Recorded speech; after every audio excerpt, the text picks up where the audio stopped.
Okay, so this is going to be a review of graphing linear equations, and the linear equations we're going to look at are going to have this form, so the variable y will already be by itself. Now remember, when it's in this form, y equals mx plus b, this is called slope-intercept form. So you learned that in a previous course, so slope-intercept form.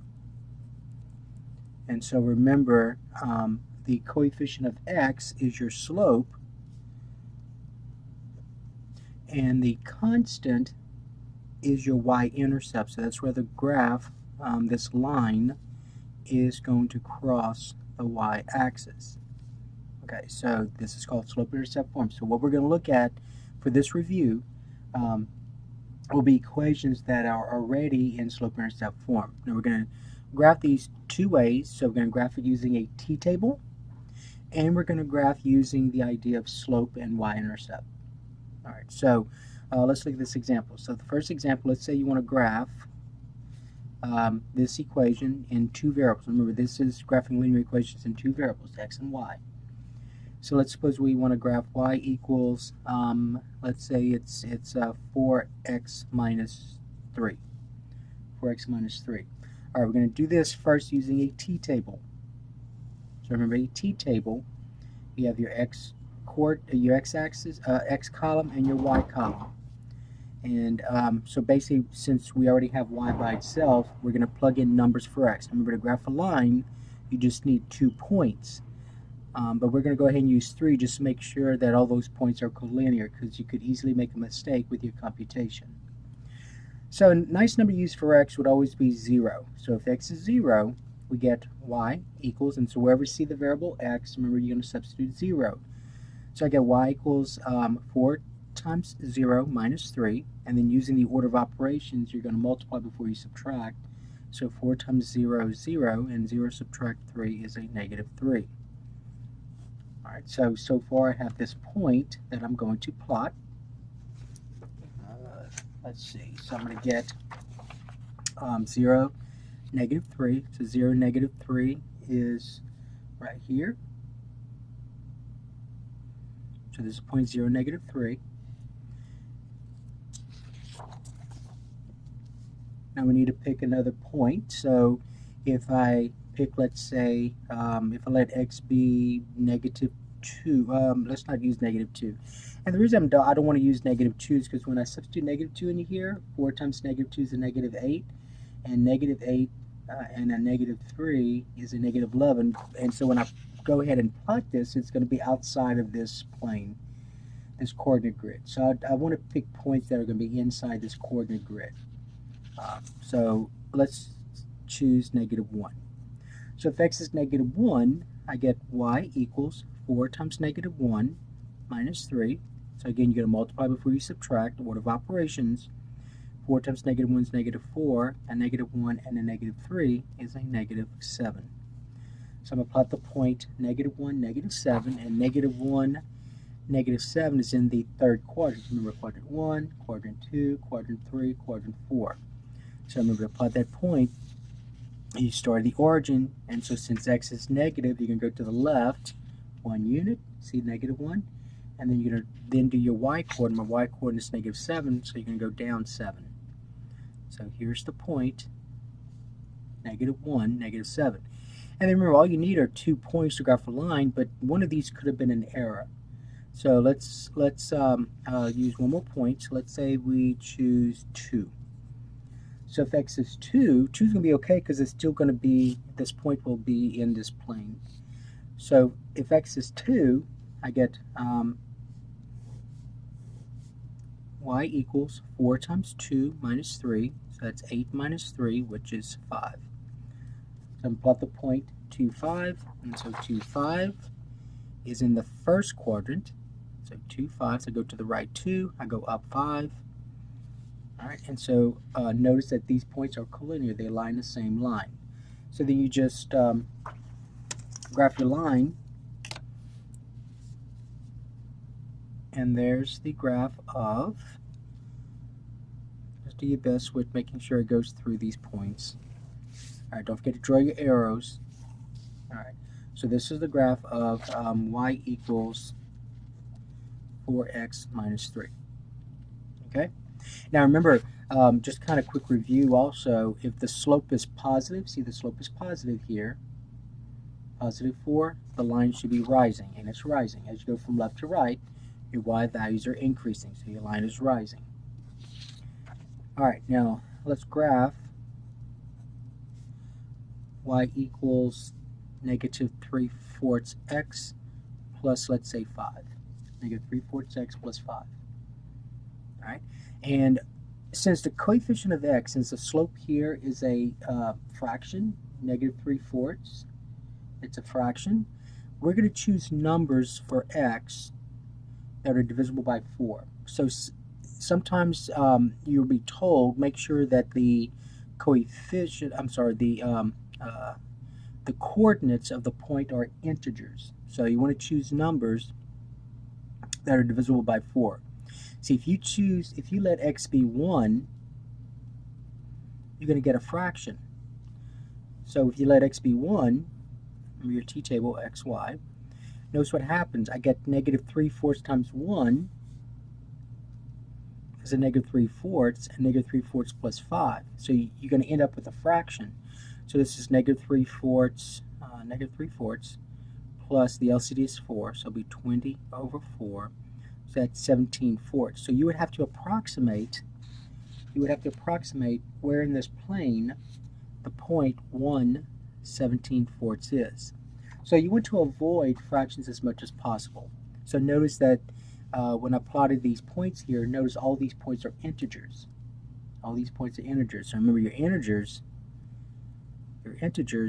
are your whole numbers, 0, 1, 2, 3, 4, and so on, and their opposites, negative 1, negative 2, negative 3, and so on. All right, so those are your integers. So you want to make sure that when you have the slope being a fraction, that it's always best, you don't have to, but it's always best to have those coordinates being integers. So 1's an integer, but 17/4 is not an integer. It's not one of these numbers. So remember, 17/4 is going to be 4 and a fourth, so that's 4.25. So notice 4.25 is not an integer. Okay, so what you're going to do in this case is this. Again, you're going to let x be 0. That's always a nice number to use. X is 0. So if x is 0, I get y equals negative 3/4 times 0 plus 5. So negative 3/4 times 0 is 0. 0 plus 5 is 5. All right, so I'm going to plot the point 0, 5. So 0, 5. So remember, since x is 0, you stay at the origin. So remember, the origin is where the x-axis and the y-axis intersect. So that's the origin here. So you're going to stay at the origin. Since x is 0, you're not going to go to right or left. You're going to stay there. But y is a positive 5, so you're going to go up 5. So there's the point 0, 5. All right. Now, I'm going to pick a number divisible by 4. So numbers divisible by 4 would be 4, negative 4, 8, negative 8, 12, negative 12, and so on. So let's try 4. So if x is 4, notice I'm going to get y equals negative 3/4 times 4 plus 5. Negative 3/4 times 4, the 4's divide out, so that's negative 3 plus 5, which is 2. So I plot the point 4, 2. So notice those are both integers. 4 and 2 are integers. So 4, 2, so you start at the origin, you go to the right 4, up 2, so there's the point 4, 2. Remember, all you need to graph a line are 2 points, but let's do one more point just in case I made an error at one of these computations. Let's try negative 4. Negative 4. So if x is negative 4, I get y equals negative 3/4 times a negative 4 plus 5. All right, and so this product right here, first of all, remember, a negative times a negative is a positive. And so 4 divided by 4 is 1. Negative 4 divided by 4 is negative 1. So a negative 3 times a negative 1 is a positive 3. 3 plus 5 is 8. So I plot the point negative 4, 8. And notice negative 4 and 8 are integers. So negative 4, I start at the origin. I go to the left 4 and up 8. So negative 4, 8 is here. That's in the second quadrant, so quadrant 1, 2, 3, 4. And notice those are collinear. And so I just draw the line, and I get this line. Don't forget to draw your arrows. So there's the line. Now remember, since if you notice the slope is negative, so remember what you learned in the previous course was that if the slope is negative, the line will be falling. So as you go from left to right, notice my y values are decreasing. Your y values are getting small, so your line is, we call it falling. Okay? All right, so this is the graph of y equals negative 3/4 x plus 5. All right, now notice we did these two problems using a t-table.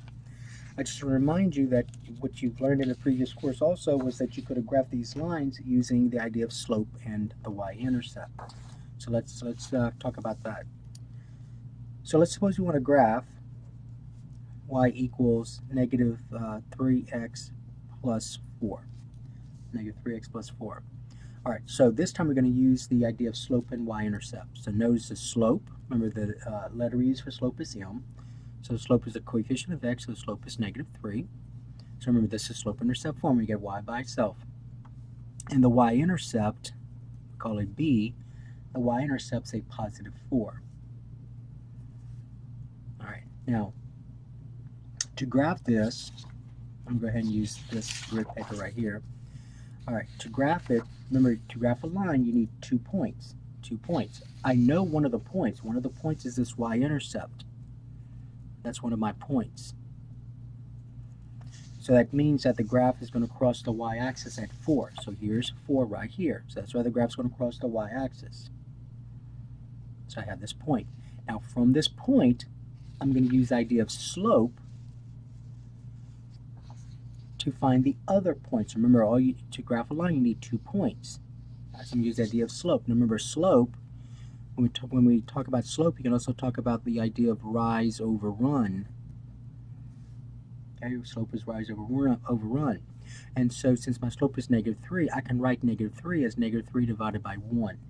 So my rise is negative 3 and my run is a positive 1.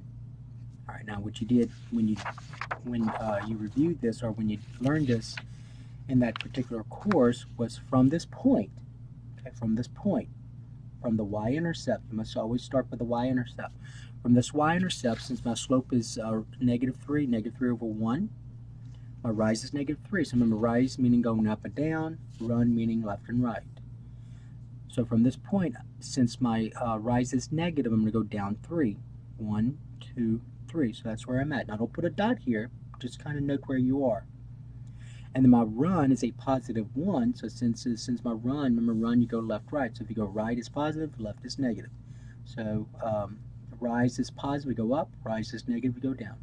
So since my my rise was negative, I went down 3. And since my run is positive 1, I go to the right 1. And so there's the other point. All right. And then you just graph your line. You graph the line, and that's what you get.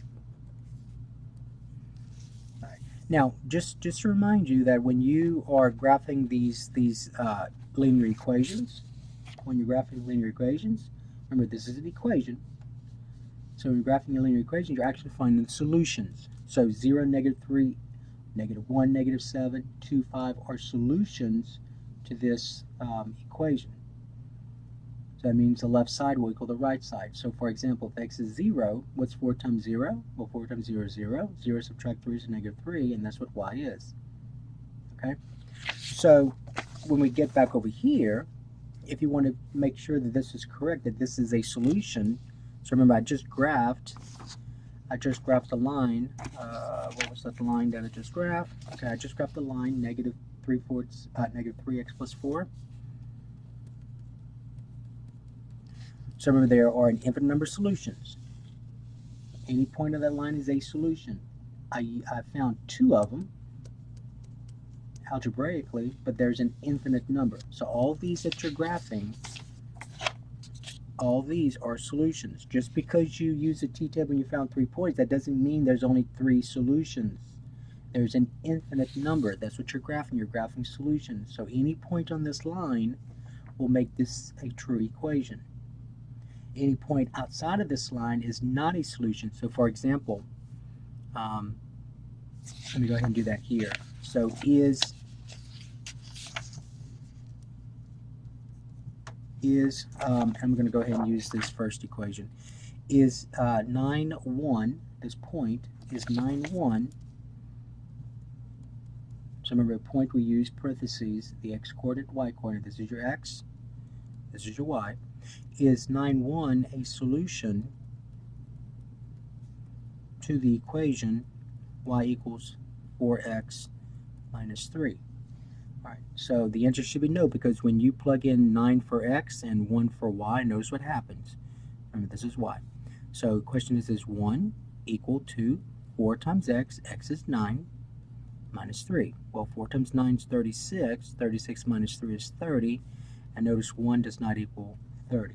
So that's why the point 9, 1 is not a solution. It's not on this line.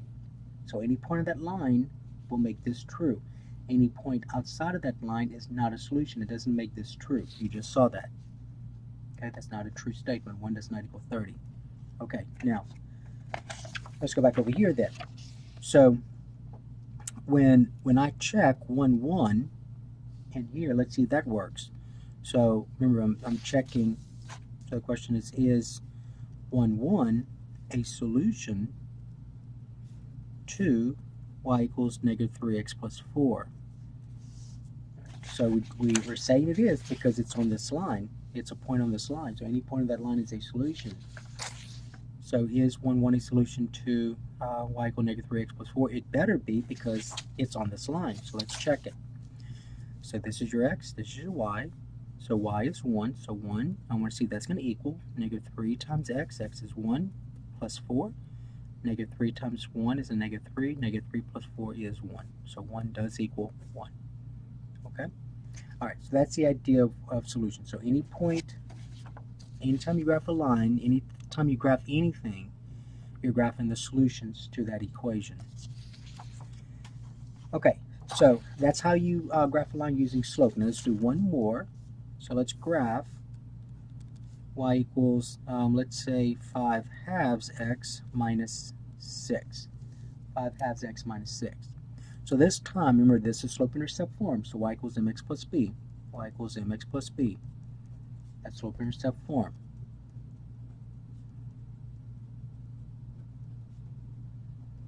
All right, so this time the slope is 5 halves. And the y-intercept is not 6. The y-intercept is a negative 6. So b equals to negative 6. All right, so remember, slope is rise over run. So my rise is 5, and my run is 2. All right, so again, you're going to, all right, I'm going to go ahead and use this grid paper here. All right, so my y-intercept is negative 6. So remember, you started the origin, and my y-intercept is negative 6. That means the graph's going to cross the y-axis at negative 6. So that's right here. Okay, that's right there, negative 6. All right, so then I'm going to use the idea of slope now to find the other points. Remember, to graph a line, you need 2 points. But you always start at the y-intercept. Don't start at the origin. You start at the y-intercept to graph the other point using rise over run. So remember, rise is 5, positive. Run is positive 2. So from this y-intercept, you can go up 5. 1, 2, 3, 4, 5. So that's where you are, right here. And then my run's a positive 2, so you can go to the right 2. 1, 2. So there's the other point. All right? And so then you just graph your line. And that's the graph. Remember, anytime you're graphing anything, so all these points that I'm shading in are solutions. So those are points on the line. So there's an infinite number of those. So this is the equation. That's the graph of the equation. Y equals 5 halves x minus 6. So again, notice the slope is positive, so your line is rising.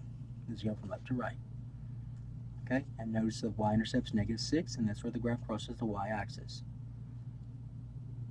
All right, So that's going to take care of this review. And so in this particular worksheet you'll be working on for this course, the linear equations will already be in slope-intercept form, and so you can either use point slope, you can use a t-table, or you can use rise over run. You can use rise over run. But make sure you know both. You really need to know how to use both approaches. Okay, so that takes care of this lesson.